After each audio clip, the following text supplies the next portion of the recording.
आइए सुनते हैं मुंशी प्रेमचंद्र की कहानी रंगभूमि भाग 2।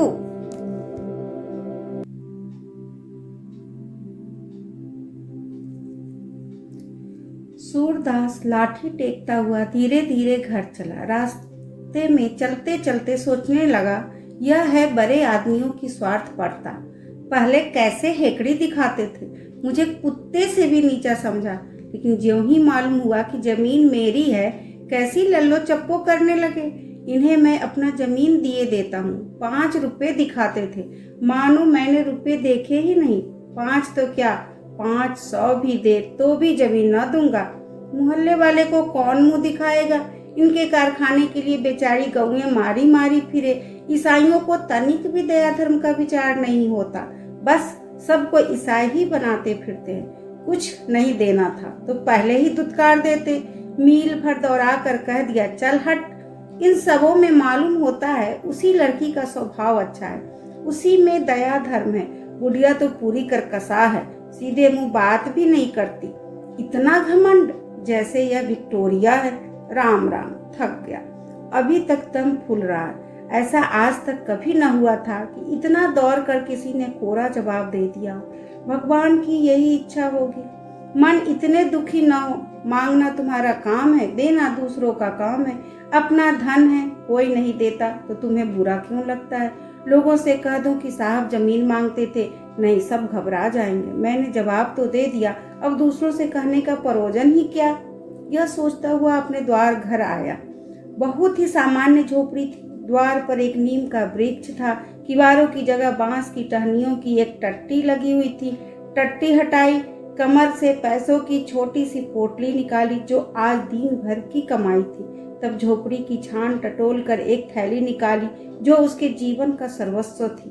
उसमें पैसों की पोटली बहुत धीरे से रखी कि किसी के कानों में भनक भी न पड़े। फिर थैली को छान में छिपाकर वह पड़ोस के एक घर से आग मांग लाया। पेड़ों के नीचे कुछ सूखी टहनियां जमा कर रखी थी, उनसे चूल्हा जलाया। झोपड़ी में हल्का सा अस्थिर प्रकाश हुआ। कैसी विडंबना थी, कितना नैराश्यपूर्ण दारिद्र्य था।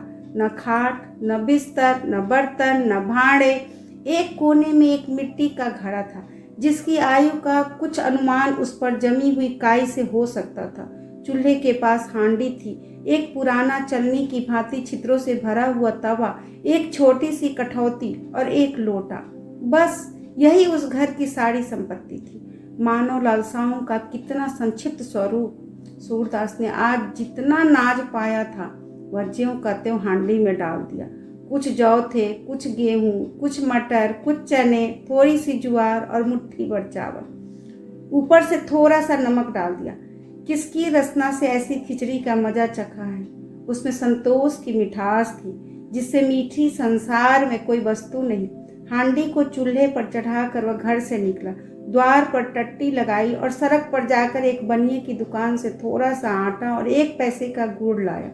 आटे की कटौती में गूंथ और तथा आधा घंटे तक चूल्हे के सामने खिचड़ी का मधुर आलाप सुनता रहा। उस धुंधले प्रकाश में उसका दुर्बल शरीर और उसका जीर्ण वस्त्र मनुष्य के जीवन प्रेम का उपहास कर रहा था। हांडी में कई बार उबाल आए, कई बार आग बुझी। बार बार चूल्हा फूकते फूकते सूरदास की आंखों से पानी बहने लगता था। आंखें चाहे देख न सके पर रो सकती है। यहाँ तक कि वह सडरस युक्त अवलेह तैयार हुआ। उसने उसे उतार कर नीचे रखा, तब तवा चढ़ाया और हाथों से रोटियां बनाकर सेकने लगा। कितना ठीक अंदाज था। रोटियां सब समान थी, न छोटी न बड़ी, न सेवरी न जली हुई। तवे से उतार उतार कर रोटियों को चूल्हे में खिलाता था और जमीन पर रखता जाता था। जब रोटियां बन गई तो उसने द्वार पर खड़े होकर जोर से पुकारा, मिट्ठू आओ बेटा, खाना तैयार है। किंतु जब मिट्ठू न आया तो उसने फिर द्वार पर टट्टी लगाई और नायक राम के बरामदे में जाकर मिट्ठू मिट्ठू पुकारने लगा। मिट्ठू वहीं पड़ा सो रहा था। आवाज सुनकर चौंका। 12-13 वर्ष का सुंदर हंसमुख बालक था। भरा हुआ शरीर, सुडौल हाथ पांव। यह सूरदास के भाई का लड़का था। माँ बाप दोनों प्लेग में मर चुके थे। 3 साल से उसके पालन पोषण का भार सूरदास पर ही था। वह इस बालक को प्राणों से भी प्यारा समझता था। आप चाहे फांके करे पर मिट्ठू को 3 बार अवश्य खिलाता था। आप मटर चबा कर रह जाता था पर उसे शक्कर और रोटी, कभी घी और नमक के साथ रोटियां खिलाता था। अगर कोई भिक्षा में मिठाई या गुड़ दे देता तो उसे बड़े यत्न से अंगोछे के कोने में बांध लेता और मिट्ठू को ही देता था। सबसे कहता, यह कमाई बुढ़ापे के लिए कर रहा हूँ, अभी तो हाथ पर चलते हैं, मांग खाता हूँ, जब उठ बैल ना सकूंगा तो लोटा भर पानी कौन देगा। मिट्ठू को सोते पाकर गोद में उठा लिया और झोपड़ी के द्वार पर उतारा। तब द्वार खोला, लड़के का मुंह धुलवाया और उसके सामने गुड़ और रोटियां रख दी। मिट्ठू ने रोटियां देखी तो टुनक कर बोला, मैं रोटी और गुड़ ना खाऊंगा। यह कहकर उठ खड़ा हुआ। सूरदास, बेटा बहुत अच्छा गुड़ है, खाओ तो देखो कैसी नरम नरम रोटियां है, गेहूं की है। मिट्ठू, मैं ना खाऊंगा। सूरदास, तो क्या खाओगे बेटा, इतनी रात गए और क्या मिलेगा। मिट्ठू, मैं तो दूध रोटी खाऊंगा। सूरदास, बेटा इस जुन खा लो, सवेरे मैं दूध ला दूंगा। मिट्ठू रोने लगा। सूरदास उसे बहला कर हार गया तो अपने भाग्य को रोता हुआ उठा, लकड़ी संभाली और टटोलता हुआ बजरंगी अहीर के घर आया, जो उसकी झोपड़ी के पास ही था। बजरंगी खाट पर बैठा नारियल पी रहा था। उसकी स्त्री जमुनी खाना पकाती थी। आंगन में 3 भैंसे और 4-5 गाय चरनी पर बंधी हुई चारा खा रही थी। बजरंगी ने कहा, कैसे चले सूरे, आज बग्घी पर कौन लोग बैठे तुमसे बातें कर रहे थे। सूरदास, वही गोदाम के साहब थे। बजरंगी, तुम तो बहुत दूर तक गाड़ी के पीछे दौड़े, कुछ हाथ लगा। सूरदास, पत्थर हाथ लगा, ईसाइयों में भी कहीं दया धर्म होता है, मेरी वही जमीन लेने को कहते थे। बजरंगी, गोदाम के पीछे वाली ना। सूरदास, हाँ वही, बहुत लालच देते रहे पर मैंने हामी नहीं भरी। सूरदास ने सोचा था अभी किसी से यह बात ना कहूंगा, पर इस समय दूध लेने के लिए खुशामद जरूरी थी। अपना त्याग दिखाकर सुरखरू बनना चाहता था। बजरंगी, तुम हामी भरते तो यहाँ कौन उसे छोड़े देता था। 3-4 गांवों के बीच वही तो जमीन है, वह निकल जाएगी तो हमारी गायें और भैंसें कहाँ जाएंगी। जमुनी, मैं तो इन्हीं के द्वार पर सबको बांध आती। सूरदास, मेरी जान निकल जाए तब तो बेचू ही नहीं, 1000-500 की क्या गिनती। भौजी, एक घूंट दूध हो तो दे दो। मिठुआ खाने बैठा है, रोटी और गुड़ छूता ही नहीं, बस दूध दूध की रट लगाए हुए है। जो चीज में घर में नहीं होती उसी के लिए जिद करता है। दूध ना पाएगा तो बिना खाए ही सो जाएगा। बजरंगी, ले जाओ, दूध का कौन अकाल है, अभी दुआ है घीसू की माँ, एक कुलिया दूध दे दो सूरे को। जमुनी, जरा बैठ जाओ सूरे, हाथ खाली हो तो दूं। बजरंगी, वहाँ मिठुआ खाने बैठा है, मैं कहती है हाथ खाली हो तो दूं, तुझसे ना उठा जाए तो मैं आऊं। जमुनी जानती थी कि यह बुद्धू दास उठेंगे तो पाँव के बदले आधा सेर दे डालेंगे। चटपट रसोई से निकल आई, एक कुलिया में आधा पानी लिया, ऊपर से दूध डालकर सूरदास के पास आई और विषाक्त हितैषिया से बोली, यह लो, लौंडे की जीभ तुमने ऐसी बिगाड़ दी है कि बिना दूध के कौर नहीं उठाता। बाप जीता था तो भरपेट चने भी ना मिलते थे, अब दूध के बिना खाने ही नहीं उठता। सूरदास, क्या करूं भाभी, रोने लगता है तो तरस आता है। जमनी, अभी इसी तरह पाल पोस रहे हो कि एक दिन काम आएगा, मगर देख लेना जो चुल्लू भर पानी को भी पूछे। मेरी बात गांठ बांध लो, पराया लड़का कभी अपना नहीं होता, हाथ पाँव हुए और तुम्हें दुत्कार कर अलग हो जाएगा। तुम अपने लिए सांप पाल रहे हो। सूरदास, जो कुछ मेरा धर्म है किए देता हूँ, आदमी होगा तो कहाँ तक जस न मानेगा। हाँ, अपनी तकदीर ही खोटी हुई तो क्या करेगा, अपने ही लड़के क्या बड़े होकर मुंह नहीं फेर लेते। जमनी, क्यों नहीं कह देते मेरी भैंसे चरा लाया करे, जवान तो हुआ, क्या जन्म भर नन्हा ही बना रहेगा। घीसुई का जोड़ी पारी तो है, मेरी बात गांठ बांध ले, अभी से किसी काम में न लगाया तो खिलाड़ी हो जाएगा, फिर किसी काम में उसका जी न लगेगा, सारी उम्र तुम्हारे ही सिर फुलौड़िया खाता रहेगा। सूरदास ने इसका कुछ जवाब न दिया, दूध की कुलिया ली और लाठी से टटोलता हुआ घर चला। मिट्ठू जमीन पर सो रहा था, उसे फिर उठाया और दूध में रोटियां भिगोकर उसे अपने हाथ से खिलाने लगा। मिट्ठू नींद से गिरा पड़ता था, पर कौर सामने आते ही उसका मुंह आप ही आप खुल जाता। जब वह सारी रोटियां खा चुका है तो सूरदास ने उसे चटाई पर लिटा दिया और हांडी से अपनी पंचमेल खिचड़ी निकाल कर खाई। पेट न भरा तो हांडी धोकर पी गया। तब फिर मिट्ठू को गोद में उठाकर बाहर आया, द्वार पर टट्टी लगाई और मंदिर की ओर चला। यह मंदिर ठाकुर जी का था। बस्ती के दूसरे सिरे पर ऊंची कुर्सी थी। मंदिर के चारों तरफ 3-4 गज का चौड़ा चबूतरा था। यही मोहल्ले की चौपाल थी। सारे दिन 10-5 आदमी यहाँ लेटे या बैठे रहते थे। एक पक्का कुआं भी था जिस पर जगधर नाम का एक खोमचे वाला बैठा करता था। तेल की मिठाइयाँ, मूंगफली, रामदाने के लड्डू आदि रखता था। राहगीर आते उसे मिठाइयाँ लेते, पानी निकाल कर पीते और अपनी राह चले जाते। मंदिर के पुजारी का नाम दयागिरी था, जो इसी मंदिर के समीप एक कुटिया में रहते थे। सगुन ईश्वर के उपासक थे। भजन कीर्तन को मुक्ति का मार्ग समझते थे और निर्वाण को ढोंग कहते थे। शहर के पुराने रईस कुंवर भरत सिंह के यहाँ मासिक वृत्ति बंधी हुई थी। इसी से ठाकुर जी का भोग लगता था। बस्ती से भी कुछ न कुछ मिल ही जाता था। निःस्पृह आदमी था, लोग छू भी नहीं सकता था। संतोष और धीरज का पुतला था। सारे दिन भगवत भजन में मगन रहता था। मंदिर में एक छोटी सी संगत थी। 8-9 बजे रात को दिन भर के काम धंधे से निवृत्त होकर कुछ भक्तजन जमा हो जाते थे और घंटे 2 घंटे भजन गाकर चले जाते थे। ठाकुर दिन ढोलक बजाने में निपुण था। बजरंगी करताल बजाता था। जगधर को तंबूरे में कमाल था। नायक राम और दयागिरी सारंगी बजाते थे।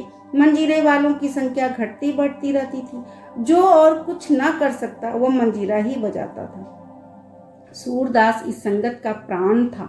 वह ढोल, मंजीरे, करताल, सारंगी, तंबूरा सभी में समान रूप से अभ्यस्त था और गाने में तो आसपास के कई मोहल्लों में उसका जवाब न था। ठुमरी गजल से उसे रुचि न थी। कबीर, मीरा, दादू, कमाल, पलटू आदि संतों के भजन गाता था। उस समय उसका नेत्रहीन मुख आदि आनंद से प्रफुल्लित हो जाता था। गाते गाते मस्त हो जाता।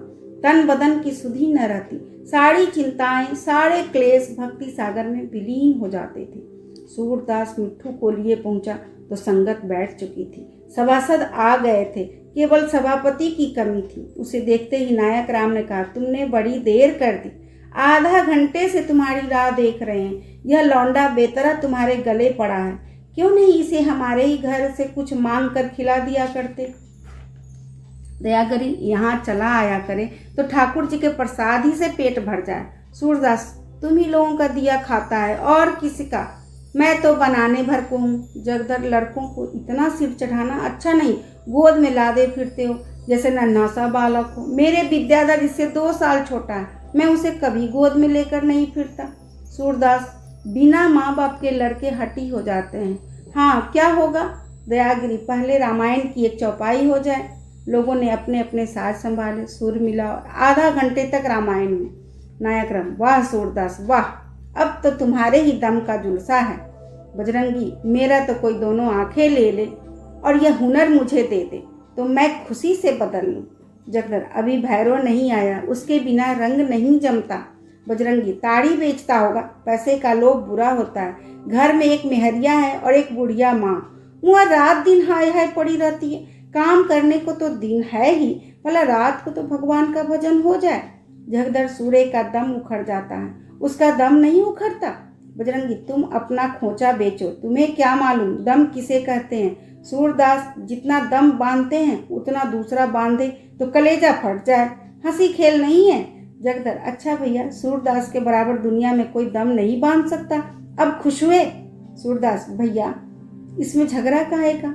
मैं कब कहता हूँ कि मुझे गाना आता है? तुम लोगों का हुक्म पाकर जैसा भला बुरा बनता है सुना देता हूँ। इतने में भैरव भी आकर बैठ गया। बजरंगी ने व्यंग करके कहा, अब क्या कोई ताड़ी पीने वाला नहीं था? इतनी जल्दी क्यों दुकान बढ़ा दी? ठाकुर दिन मालूम नहीं, हाथ पैर भी धोए हैं या वहाँ से सीधे ठाकुर जी के मंदिर में चले आए और सफाई तो कहीं रह ही नहीं गई। भैरव, क्या मेरी देह में ताड़ी पुती हुई है? ठाकुर दिन, भगवान के दरबार में इस तरह ना आना चाहिए। जात चाहे ऊंची हो या नीची, पर सफाई चाहिए जरूर। भैरव, तुम यहाँ नित्य नहा कर आते हो? ठाकुर दिन, पान बेचना कोई नीच काम नहीं है। भैरव, जैसे पान वैसे ताड़ी, पान बेचना कोई ऊंचा काम नहीं है। ठाकुर दिन, पान भगवान के भोग के साथ रखा जाता है। बड़े बड़े जनेऊधारी मेरे हाथ का पान खाते हैं, तुम्हारे हाथ का तो कोई पानी नहीं पीता। नायक राम, ठाकुर दिन, यह बात तो तुमने बड़ी खड़ी कही। सच तो है, पासी से कोई घड़ा तक नहीं छुआता। भैरव, हमारी दुकान पर एक दिन आकर बैठ जाओ तो दिखा दूं कैसे कैसे धर्मात्मा और तिलकधारी आते हैं। जोगी जति लोगों को भी किसी ने पान खाते देखा है? ताड़ी गांजा चरस पीते चाहे जब देख लो, एक से एक महात्मा आकर खुशामद करते हैं। नायक राम ठाकुर दीन, अब इसका जवाब दो। भैरव, पढ़ा लिखा होता तो वकीलों के कान काटता। भैरव, मैं तो बात सच्ची कहता हूँ, जैसे ताड़ी वैसे पान, बल्कि परात की ताड़ी को तो लोग दवा की तरह पीते हैं। जगधारो यारो दो एक भजन होने दो। मान क्यों नहीं जाते ठाकुर दीन? तुम्हें हारे भैरव जीता, चलो छुट्टी हुई। नायक राम, वाह, हार क्यों मान ले? शास्त्रार्थ है कि दिल लगी। हाँ ठाकुर दीन, कोई जवाब सोच निकालो। ठाकुर दीन, मेरी दुकान पर खड़े हो जाओ, जी खुश हो जाता है। केवरे और गुलाब की सुगंध उड़ती है। इसकी दुकान पर कोई खड़ा हो जाए तो बदबू के मारे नाक फटने लगती है। खड़ा नहीं रहा जाता, पर नाले में भी इतनी दुर्गंध नहीं होती। बजरंगी, मुझे जो घंटे भर के लिए राज मिल जाता तो सबसे पहले शहर भर की ताड़ी की दुकानों में आग लगवा देता। नायक राम, अब बताओ भैरव, इसका जवाब दो। दुर्गंध तो सचमुच उड़ती है कोई जवाब? भैरव, जवाब एक नहीं सैकड़ों हैं। पान सड़ जाते हैं तो कोई मिट्टी के मोल भी न पूछता। यहाँ ताड़ी जितनी ही सड़ती है उतना ही उसका मोल बढ़ता है। सिरका बन जाता है तो रुपये बोतल बिकता है और बड़े बड़े जनेऊधारी लोग खाते हैं। नायक राम, क्या बात कही है कि जी खुश हो गया। मेरा अख्तियार होता तो इसी घर ही तुमको वकालत की सनद दे देता। ठाकुर दीन, अब हार मान जाओ, भैरव से पेश न पा सकोगे। जगधर, भैरव, तुम चुप क्यों नहीं हो जाते? पंडा जी को तो जानते हो, दूसरों को लड़ाकर तमाशा देखना इनका काम है। इतना कह देने में कौन सी मर्यादा घटी जाती है कि बाबा तुम जीते और मैं हारा। भैरव, क्यों इतना कह दूं? बात करने में किसी से कम हूं क्या? जगधर, तो ठाकुर जी तुम ही चुप हो जाओ। ठाकुर जी, हाँ जी, चुप ना हो जाऊंगा तो क्या करूंगा? यहाँ आए थे कि कुछ भजन कीर्तन होगा, सो व्यर्थ का झगड़ा करने लगे। पंडा जी को क्या, इन्हें तो बेहाथ पैर हिलाए अमरतियां और लड्डू खाने को मिलते हैं। इन्हें इसी तरह की दिलगी सूझती है। यहाँ तो पहर रात से उठकर फिर चक्की में जूतना है। जगधर, मेरी तो अब की भगवान से भेंट होगी तो कहूंगा किसी पंडे के घर हम जन्म देना। नायक राम, भैया मुझ पर हाथ न उठाओ, दुबला पतला आदमी हूँ। मैं तो चाहता हूँ जलपान के लिए तुम्हारे ही खोचे से मिठाइयाँ लिया करूँ, मगर उस पर इतनी मक्खियाँ उड़ती हैं, ऊपर इतना मैल जमा रहता है कि खाने को जी नहीं चाहता। जगधर चिढ़ कर, तुम्हारे न लेने से मेरी मिठाइयाँ सड़ नहीं जाती कि भूखों मरता हूँ? दिन भर में रुपया 20 आने पैसे बना ही लेता हूँ, जिससे सेंत मेंत में रसगुल्ले मिल जाए। वह मेरी मिठाइयाँ क्यों लेगा? ठाकुर दीन, पंडा जी को आमदनी का कोई ठिकाना नहीं है, जितना रोज मिल जाए थोड़ा ही है, ऊपर से भोजन घाटे में। कोई आंख का अंधा गांठ का पूरा फंस गया तो हाथी घोड़े जगह जमीन सब दे दिया। ऐसा भगवान और कौन होगा? व्याघ्री, कहीं नहीं ठाकुर दीन, अपनी मेहनत की कमाई सबसे अच्छी।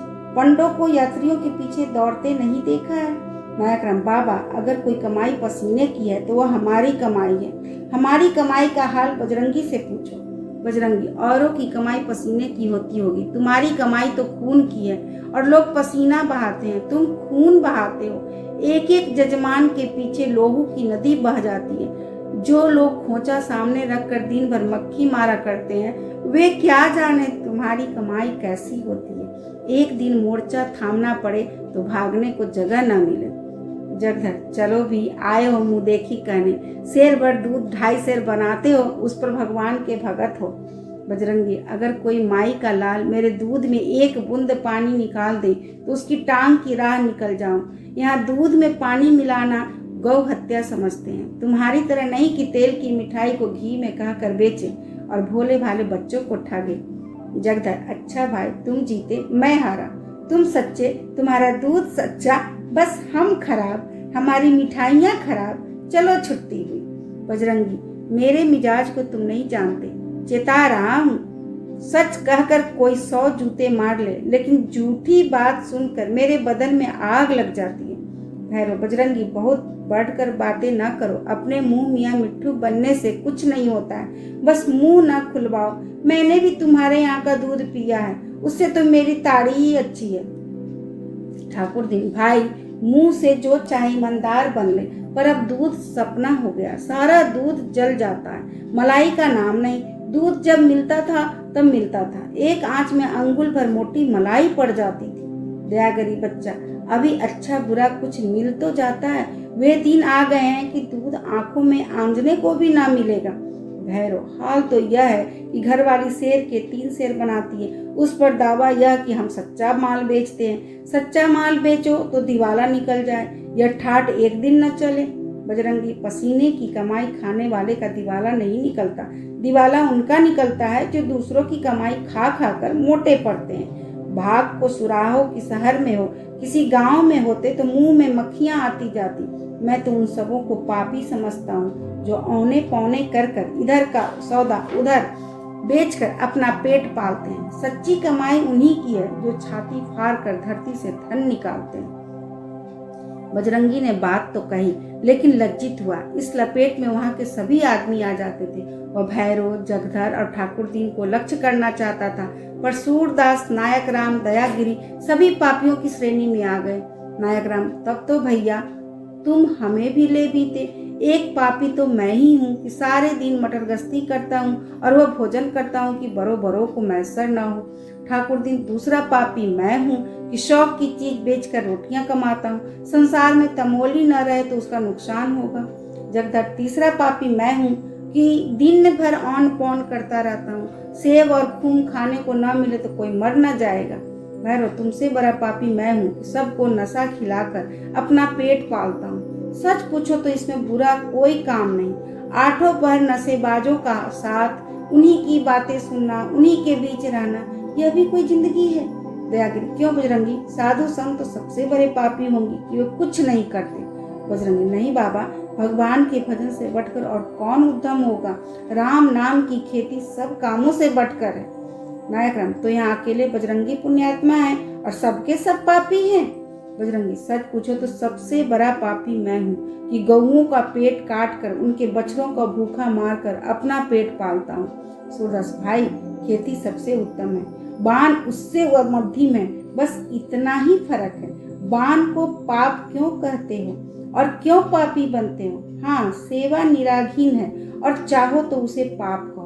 अब तक तो तुम्हारे ऊपर भगवान की दया है, अपना अपना काम करते हो, मगर ऐसे बुरे दिन आ रहे हैं जब तुम्हें सेवा और टहल करके पेट पालना पड़ेगा। जब तुम अपने नौकर नहीं पराये के नौकर हो जाओगे, तब उसमें नीति धर्म का निशान भी न रहेगा। सूरदास ने ये बातें बड़े गंभीर भाव से कही, जैसे कोई ऋषि भविष्यवाणी कर रहा हो। सब सन्नाटे में आ गए। ठाकुर दीन ने चिंतित होकर पूछा, क्यों सूरे, कोई विपत आने वाली है क्या? मुझे तो तुम्हारी बातें सुनकर डर लग रहा है, कोई नई मुसीबत तो नहीं आ रही है?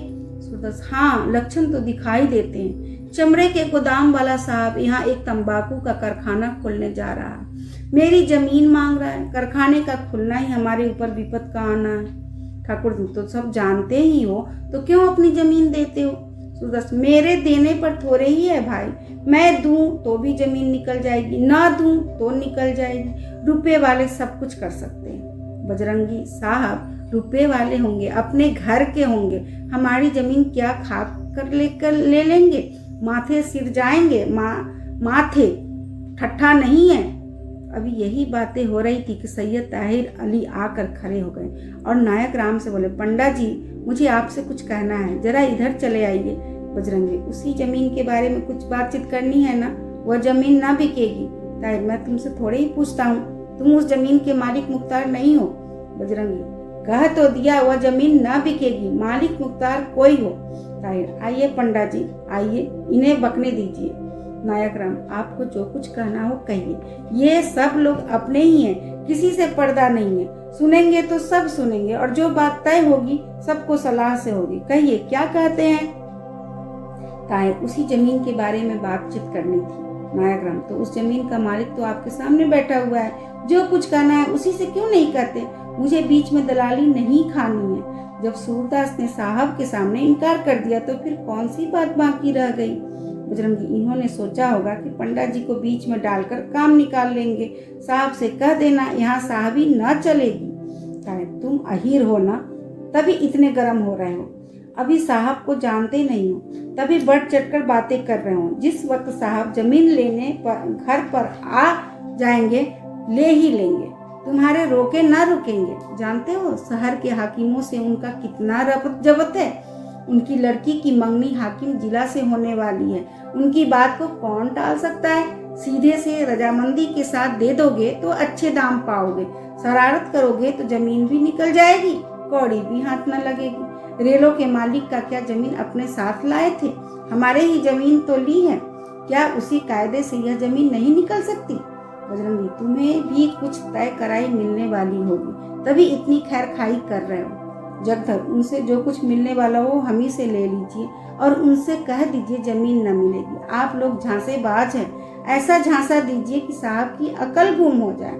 ताहिर, खैर ख्वाही रुपये के लालच से नहीं है, अपने मालिक की आंख बचाकर एक कौड़ी भी लेना हराम समझता हूँ। खैर ख्वाही इसलिए करता हूँ कि उनका नमक खाता हूँ। जगदर, अच्छा साहब भूल हुई, माफ कीजिए, मैंने तो संसार के चलन की बात कही थी। ताहिर, तो सूरदास, मैं साहब से जाकर क्या कह दूं? सूरदास, बस यही कह दीजिए कि जमीन न बिकेगी। ताहिर, मैं फिर कहता हूँ धोखा खाओगे, साहब जमीन लेकर ही छोड़ेंगे। सूरदास, मेरे जीते जी तो जमीन ना मिलेगी, हाँ मर जाऊं तो भले ही मिल जाए। ताहिर अली चले गए तो भैरव बोला, दुनिया अपना ही फायदा देखती है, अपना कल्याण हो, दूसरे जिए या मरे। बजरंगी, तुम्हारी तो गाय चढ़ती है, इसलिए तुम्हारी भलाई तो इसी में है कि जमीन बनी रहे। मेरी कौन गाय चढ़ती है? कारखाना खुला तो मेरी बिक्री चौगुनी हो जाएगी। यह बात तुम्हारे ध्यान में क्यों नहीं आई? तुम सबकी तरफ से वकालत करने वाले कौन हो? सूर्य की जमीन है, और बेचे या रखे, तुम कौन होते हो बीच में कूदने वाले? नायक राम, हाँ बजरंगी, जब तुमसे कोई वास्ता सरोकार नहीं तो तुम कौन होते हो बीच में कूदने वाले? बोलो, भैरव को जवाब दो। बजरंगी, वास्ता सरोकार कैसे नहीं, 10 गांव और मोहल्लों के जानवर यहाँ चरने आते हैं, वे कहाँ जाएंगे? साहब के घर की भैरव के, इन्हें तो अपनी दुकान की हाय हाय पड़ी हुई, किसी के घर सेंध क्यों नहीं मारते, जल्दी से धनवान हो जाओगे। भैरव, सेंध मारो तुम, यहाँ दूध में पानी नहीं मिलाते। दयागिरी, भैरव तुम सचमुच बड़े झगड़ालू हो, जब तुम्हें प्रिय वचन बोलना नहीं आता तो तुम चुप क्यों नहीं रहते? बहुत बातें करना बुद्धिमानी का लक्षण नहीं, मूर्खता का लक्षण है। भैरव, ठाकुर जी के भोग के बहाने से रोज छाछ पा जाते हो ना, बजरंगी की जय क्यों न मनाओगे? नायकराम, पट्टा बात बिलाग कहता है कि एक बार सुनकर फिर किसी की जबान नहीं खोलती। ठाकुर जी, अब भजन भाव हो चुका, ढोल मंजीरा उठाकर रख दो। दयागर, तुम कल से यहाँ ना आया करो। भैरव, क्यों ना आया करे? मंदिर तुम्हारा बनवाया नहीं है, मंदिर भगवान का है, तुम किसी को भगवान के दरबार में आने से रोक दोगे? नायक, लो बाबा जी, और लोगे, अभी पेट भरा कि नहीं?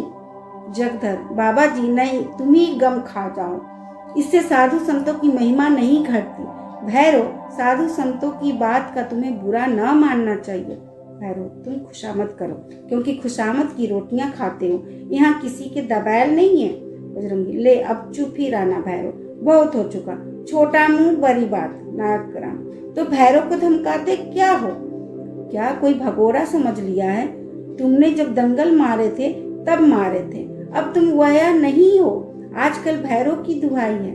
भैरव नायक राम के व्यंग्य हास्य पर झल्लाया नहीं, हंस पड़ा। व्यंग में विष नहीं था, रस था, सखियां मरकर रस हो जाती हैं। भैरव का हंसना था कि लोगों ने अपने अपने साज संभाले और भजन होने लगा। सूरदास की सुरीली तान आकाश मंडल में यूं नृत्य करती हुई मालूम होती थी जैसे प्रकाश ज्योति जल के अंतस्थल में नृत्य करती है। झिनी झिनी बीनी चदरिया, काहे कताना काहे के भरनी, कौन तार से बीनी चदरिया, इंगला पिंगला ताना भरनी, सुखमन तार से बीनी चदरिया, 8 कमल 10 चरखा डोले, 5 तत्व गुण 3 चदरिया, साई कुसियत मास 10 लागे, ठोक ठोक के बीनी चदरिया, सो चादर सुर नर मुनि ओढ़े, ओढ़ के मैली कीनी चदरिया, दास कबीर जतन से ओढ़ी, ज्यों की त्यों धर दीनी चदरिया। बातों में रात अधिक जा चुकी थी। 11 का घंटा सुनाई दिया। लोगों ने ढोलक मंजीरे समेट लिए। सभा विसर्जित हुई। सूरदास ने मिट्टू को फिर गोद में उठाया और अपनी झोपड़ी में लाकर ठाठ पर सुला दिया। आप जमीन पर लेटे रहा।